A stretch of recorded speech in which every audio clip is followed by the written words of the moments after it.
तो hello guys, तो आज का टॉपिक है डीएलवीओ थ्योरी। तो गाइस जो डीएलवीओ थ्योरी है ये चार साइंटिस्टों के द्वारा दी गई थ्योरी थी। तो चार साइंटिस्ट कौन कौन थे? डजवामिन थे, लोंडे थे, वर्वी थे एंड ओवरविक थे। तो इन चार साइंटिस्टों ने कहा था अगर हम दो पार्टिकल्स को आपस में इंटरेक्ट करते हैं तो हमारे पास दो केसेस बनते हैं। जैसे ये देखो, अगर हम दो पार्टिकल्स को आपस में इंटरेक्ट करेंगे, ठीक है, तो हमारे पास दो स्टेट बनते हैं। या हमारा फ्लो कोलेटेड सिस्टम बनेगा, या हम बोल सकते हैं फ्लो कोलेटेड सस्पेंशन बनेगा। और सेकंड हमारे पास बन सकता है डी फ्लो कोलेटेड सिस्टम, या हम बोल सकते हैं डी फ्लो कोलेटेड सस्पेंशन। इनको हम 6 स्टेटमेंट के द्वारा देखेंगे कि जो हमारा सस्पेंशन है अपना फ्लो कोलेटेड सिस्टम बन रहा है कि अपना डी फ्लो कोलेटेड सिस्टम बन रहा है, या अपना फ्लो कोलेटेड सस्पेंशन बन रहा है, या हम बोल सकते हैं डी फ्लो कोलेटेड सस्पेंशन बन रहा है। इसको हम 6 स्टेटमेंट के द्वारा देखेंगे। तो हमारा फर्स्ट स्टेटमेंट है, according to this theory the distance between the dispersed particles mainly influence the particle particle interaction.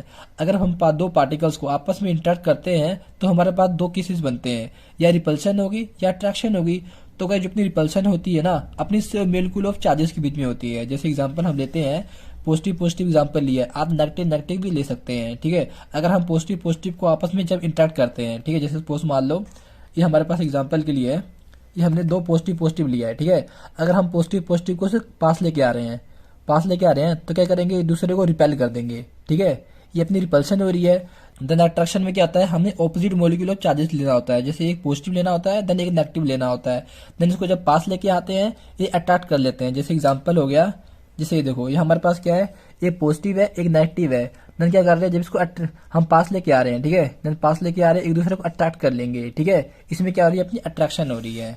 तो नेक्स्ट स्टेटमेंट है, using this theory one can be determine the amount of electrolyte required to stabilize the system. तो guys इसे ध्यान से सुनिएगा, अगर हम कोई भी स्टेबलाइज सिस्टम बना रहे हैं, या हम बोल सकते हैं स्टेबलाइज सस्पेंशन बना रहे हैं, जितना भी अपना इलेक्ट्रोलाइट का अमाउंट लगेगा उसको हम डिटरमाइन कर सकते हैं इस थ्योरी को यूज करके। तो जैसे एग्जाम्पल हम लेते हैं, जो इलेक्ट्रोलाइट कंसंट्रेशन है, हम कोई भी सस्पेंशन बना रहे हैं, ठीक है, अगर हम लो अमाउंट में डालते हैं देन क्या होगा, जो रिपल्सिव फोर्स उसमें प्रीडोमिनेट होगा, मतलब हम बोल सकते हैं ज्यादा होगा। प्रीडोमिनेट में क्या होता है, ज्यादा होता है, मोर होता है, ठीक है। अगर हम क्या करते हैं, लो अमाउंट में डालते हैं कोई भी सस्पेंशन के अंदर, देन क्या होगा, जो रिपल्सिव फोर्स होगा उसमें ज्यादा होगा। अगर हम हाई अमाउंट में डालेंगे देन क्या होगा, जो अट्रैक्टिव फोर्स होगा वो ज्यादा होगा। तो जैसे ये देखो एग्जाम्पल है, कोई भी सस्पेंशन है, ठीक है, कोई भी सस्पेंशन है, उसमें हम जब लो अमाउंट में डालते हैं इलेक्ट्रोलाइट कंसंट्रेशन, तो उसमें क्या होता है, जो रिपल्सिव फोर्स होता है ज्यादा होता है। बट क्या करते हैं, अगर हाई अमाउंट में डालते हैं इलेक्ट्रोलाइट कंसंट्रेशन कोई भी अपने सस्पेंशन के अंदर, ठीक है, देन क्या होता है, उसमें जो अट्रैक्टिव फोर्स होता है ना वो ज्यादा होता है। इस तरह क्या कर सकते हैं, हम कोई भी सस्पेंशन के अंदर इस थ्योरी को यूज करके हम जो इलेक्ट्रोलाइट कंसंट्रेशन है उसका अमाउंट हम मेजर कर सकते हैं, डिटरमाइन कर सकते हैं। तो नेक्स्ट स्टेटमेंट हमारे पास है, in colloidal dispersion due to the Brownian movement frequently collision between the particles occur. Then क्या होता है गाइस, हमने ये कोलोइडल डिस्पर्जन और जो ना ब्रोनियन मूवमेंट है ये हमने ऑलरेडी डिस्कस कर लिया था अपनी प्रीवियस लेक्चर में। तो अगर आपने ये वीडियो नहीं देखा होगा तो आप जाकर देख सकते हैं प्लेलिस्ट में। तो गाइस जब ना कोलोइडल डिस्पर्जन के कारण क्या होता है, जब ना ब्रोनियन मूवमेंट है, ठीक है, वो अपना हो जाता है कोलिजन, ठीक है। तो नेक्स्ट हमारे पास है, when repulsion is predominant then the particles rebound after the collision and remain individually dispersed। अगर इसका क्या होता है, जो रिपल्सन फोर्स ज्यादा होती है, ठीक है, दो पार्टिकल्स बीच में क्या होता है, जैसे ये देखो हमारे पास क्या है, दो पार्टिकल है, ठीक है, इसमें क्या होता है, जो रिपल्सन फोर्स ज्यादा होती है ना, तो हम क्या करेंगे, एक दूसरे को जल्दी से जल्दी अलग कर देंगे, ठीक है, जल्दी से जल्दी मतलब रिपल कर देंगे, दूसरे को रिपेल कर देंगे, ठीक है, ये होता है। अगर क्या होती है, जो अट्रैक्टिव फोर्स ज्यादा होती है, ठीक है, when the attraction is the predominant then the particles adhere after the collision and aggregate, ठीक है। देन क्या होती है, जो अट्रैक्शन फोर्स ज्यादा होगी पार्टिकल के बीच में, देन क्या करेंगे, एक दूसरे को अधीर कर देंगे आफ्टर कोलिजन के बाद, देन उसके बाद क्या करेंगे, एग्रीगेट कर लेंगे। तो हमने यही देखा था, जो ब्रोनियन मोशन था उसके कारण क्या होता था, कोलिजन तो बनते थे, तो जो कोलिजन कम बनते थे जब ना कोई भी सस्पेंशन के अंदर जब ना स्टेबिलिटी बढ़ती थी, ठीक है। तो हम इसको ग्राफ देखेंगे, उस ग्राफ के जरिए जो जितने भी स्टेटमेंट है उसको हम समझेंगे। तो गाइस ये ग्राफ है, ठीक है, इस कर्व को हम बोलते हैं पोटेंशियल एनर्जी कर्व भी बोलते हैं। अगर गाइस कोई बोलता है, ये क्वेश्चन आ जाता है पेपर में, पोटेंशियल एनर्जी कर्व, तो आप ये ड्रॉ कर सकते हो, ठीक है। ड्रॉ करने से क्या होता है गाइस, आपका जो इंप्रेशन है ना अच्छा बन जाता है। तो गाइस ये हमारे पास क्या है, वाई एक्सिस है, देन ये अपने पास एक्स एक्सिस है, ठीक है, ये अपना एनर्जी वाला है, या अपना ओरिजिन से लेके जो ऊपर वाले हैं, ठीक है, ओरिजिन से लेके जो पॉजिटिव तक है यहाँ पे अपनी रिपल्शन होती है, देन अपना ओरिजिन से लेके नेगेटिव तक यहाँ पे अट्रैक्शन होती है, ठीक है। और यहाँ पर गाइस एक पार्टिकल है, यहाँ पर दूसरा पार्टिकल है, इन दोनों पार्टिकल्स के जो डिस्टेंस को हम बोलते हैं इंटर पार्टिकल डिस्टेंस। क्या बोलते हैं गाइस, इंटर पार्टिकल डिस्टेंस।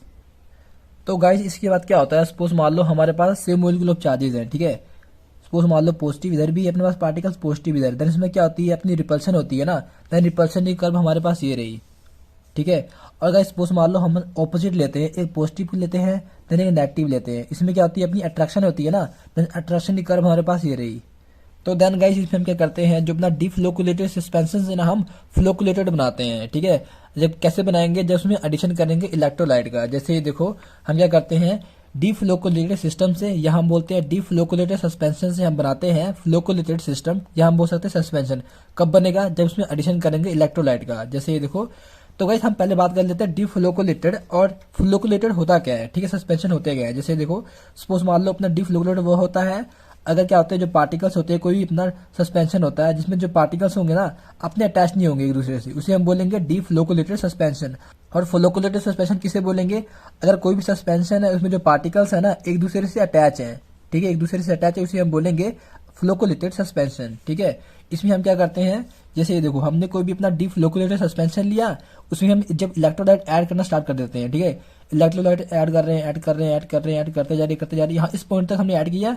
इस पॉइंट पे हमारा क्या था, जो अपना सस्पेंशन था डिफ्लोकुलेटेड था, ठीक है, और हमने जब इलेक्ट्रोलाइट ऐड करके अपना फ्लोकुलेटेड में चेंज कर दिया, ठीक है। और जो अपना ये वाला था इसे हम बोलते हैं प्राइमरी मिनिमम, और जहाँ पे हमारा जो फ्लोकुलेटेड सस्पेंशन बना था उसे हम बोलते हैं सेकेंडरी मिनिमम।